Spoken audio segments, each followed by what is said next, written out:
Ġie miċħud l-appell ta' Jorgen Fenek sabiex id-dikjarazzjonijiet lill pulizija jkunu esklużi mill-ġuri. Iċ-ċaħda waslet mill-Qorti Kostituzzjonali wara li Fenek prova jwaqqaf milli jintużaw bħala evidenza fil-ġuri dawn id-dikjarazzjonijiet li huwa nnifsu kien ta' lill pulizija lura f'Novembru tal-2017 meta kien ġie arrestat.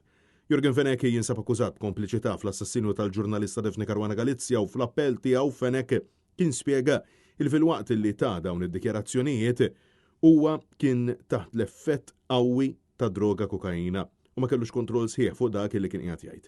Intqal li l-membri tal-korp kienu konxi mill-kundizzjoni tiegħu u għalhekk insista kif dan kien jissarraf fi ksur ċar tar-regoli tal-interrogazzjoni ta' persuni taħt il-liġi Maltija tant illi talab biex dawk id-dikjarazzjonijiet jitqisu bħala inammissibbli waqt il-ġuri tiegħu. Madankollu l-Qorti Kostituzzjonali preżeduta mill-Aġent President l-Imħallef Anthony Ellull, l-Imħallef Robert Maġġon u l-Imħallef Giuseppe De Micoli ċaħdet l-appell u ordnat lil Fenek ħallas ispejjeż tal-qorti. Dan kif intqal li Fenek kellu diġà l-opportunità biex qajjem it-ħassib tiegħu quddiem il-qorti kriminali li ma' qorti sabitu li f'dak il-waqt kien medikament f'sens ieħu fl-ebda mument l-avukati tiegħu preżenti matul l-interrogazzjoni kollha maqfuh. Dakinhar il-qorti ċaħdet it-talba tiegħu sansitra l-appell u għalhekk kien spjegat li l-Qorti Kostituzzjonali ma tistax treġġa' lura dak illi diġà iddeċidiet.